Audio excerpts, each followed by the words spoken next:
The coffee had gone cold an hour ago, but Sarah hadn't noticed.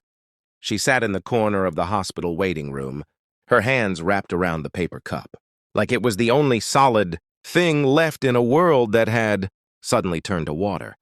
Through the window, dawn was breaking over downtown Seattle, painting the sky in shades of pink and gold that seemed almost offensive in their beauty. Her mother was dying 3 floors above her, and the world had the audacity to be beautiful. Sarah had always thought she'd have more time. Isn't that what everyone thinks? More time for the conversations that mattered. More time to say the things that needed saying. More time to simply sit together in comfortable silence. But cancer doesn't care about your plans. It doesn't wait for you to be ready. At 42, Sarah was about to become an orphan, and the weight of that word pressed down on her chest like a physical thing. She'd been at the hospital for 3 days straight, leaving only to shower and change clothes at her apartment downtown. Her boss had stopped calling.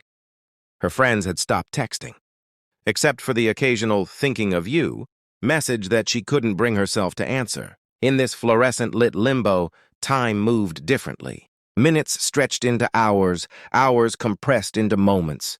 She existed in a strange space between before and after, unable to move forward, unable to go back. "Excuse me, is this seat taken?" Sarah looked up, pulled from her thoughts by a gentle voice. A woman stood beside her, maybe in her 70s, with silver hair pulled back in a neat bun and eyes that crinkled at the corners. She wore a volunteer badge that read Barbara and carried a small basket of muffins. "No, please," Sarah managed, moving her purse. Barbara settled into the chair with a small sigh. "Long night?" 3 long days, actually. Sarah's voice sounded foreign to her own ears. "Rough from disuse." "I'm sorry." Barbara's words were simple, but something in the way she said them made Sarah's eyes burn with unshed tears. "Is it family?" "My mom?" Sarah swallowed hard.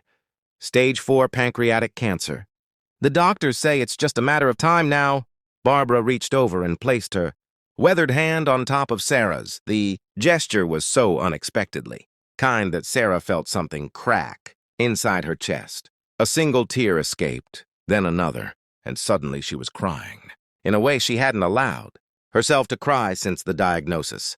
Barbara didn't speak. She just sat there, her hands steady and warm, letting Sarah fall apart. When the storm finally passed, Barbara pulled a tissue from her pocket and handed it over. "I lost my husband here 5 years ago," she said quietly. "Lung cancer. I thought I'd never set foot in this hospital again. But here I am every Tuesday and Thursday, bringing muffins to people in waiting rooms." "Why?" Sarah asked, wiping her eyes. Barbara smiled, and there was something both sad and luminous in it. "Because someone did it for me. A stranger sat with me on the worst night of my life and held my hand while I cried. She didn't know me, didn't need to. She just saw someone who needed kindness, and she gave it freely." Barbara paused, looking out at the sunrise. "I couldn't repay her. She'd left before I could even get her name, so I decided to pay it forward instead." They sat in silence for a moment, and Sarah felt something shift inside her. A small loosening of the terrible knot that had been tightening in her chest for months. "Would you like to talk about her?" Barbara asked. "Your mother?" And suddenly Sarah did. She told Barbara about her mom's laugh, how it started as a giggle and built into something contagious that could fill a room. She talked about Sunday morning pancakes, about how her mother had taught her to bake bread from scratch, about the way she'd held Sarah after her divorce 2 years ago, rocking her like a child and promising that the pain would fade. She talked about the bookstore her mother had run for 30 years, about her terrible taste in romantic comedies, about the fact that she'd never learned to use a smartphone properly and still left voicemails that were 3 minutes too long. Barbara listened to it all, occasionally asking questions, sometimes just nodding with understanding. When Sarah finally ran out of words, she felt lighter somehow, as if speaking her mother's life out loud had made it more real, more permanent. "She sounds wonderful," Barbara said. "The world was better for having her in it." "It was," Sarah agreed, her voice steady now. "It is." A nurse appeared in the doorway, looking exhausted. "Sarah Mitchell?" Sarah's heart stopped. This was it. She stood on shaking legs, but Barbara stood with her, steadying her with a hand on her elbow. "Would you like me to come with you?" Barbara asked.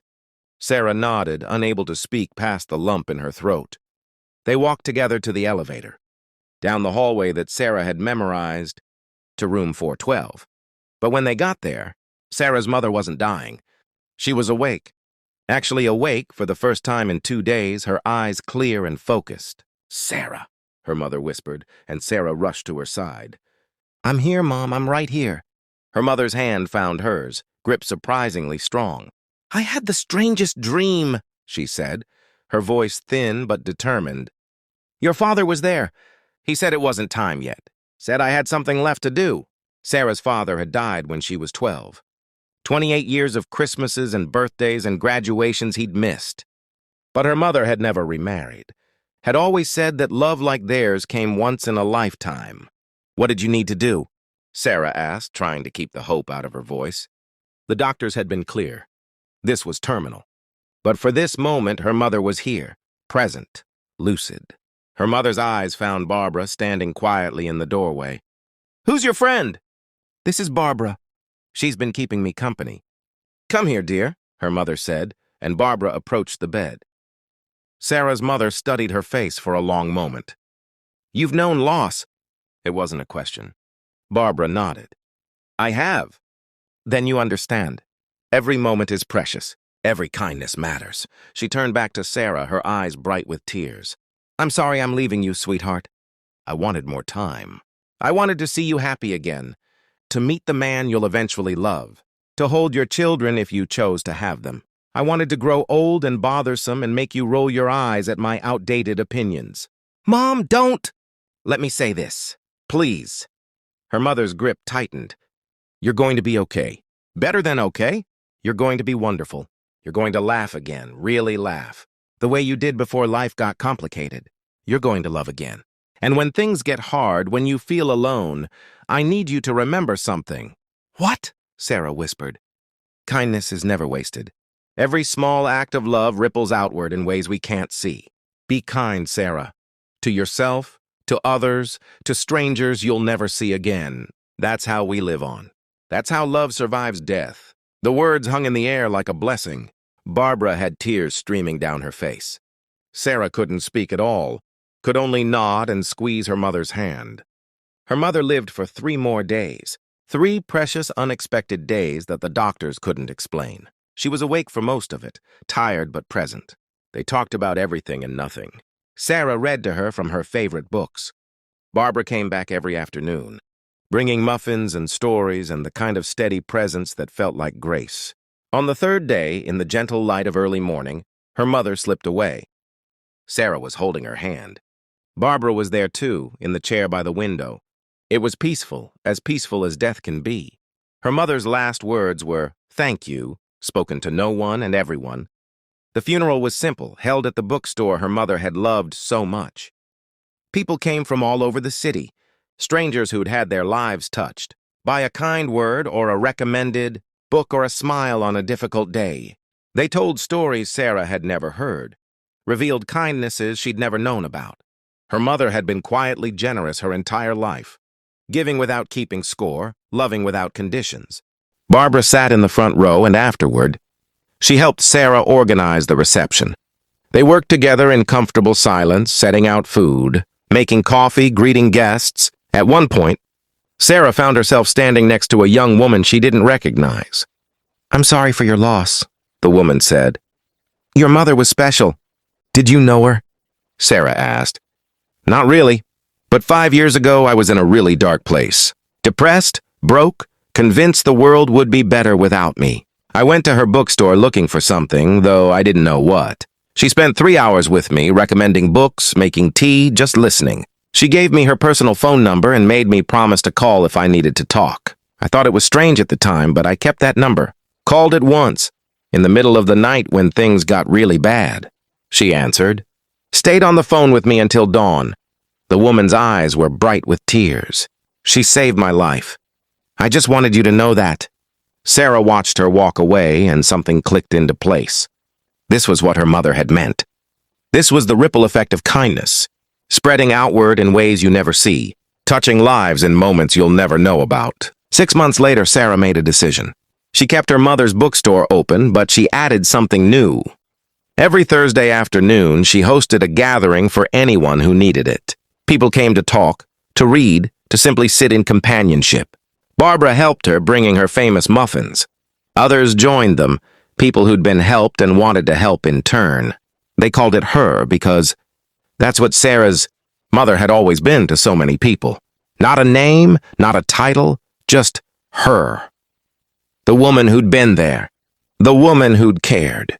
The woman who'd proved that one person's kindness could change the world, one small act at a time.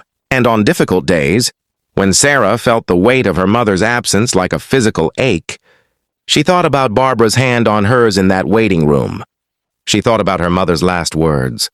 She thought about the young woman whose life had been saved by 3 hours of attention and a phone number, scrawled on a bookmark. She thought about all the ways love survives, rippling outward like light, touching people who will touch others, creating an endless chain of kindness that death cannot break. And she understood finally that her mother had never really left at all. She lived on in every act of generosity, in every moment of compassion, in every stranger who chose to be kind when kindness wasn't required. She lived on in the story they were all writing together, one small kindness at a time.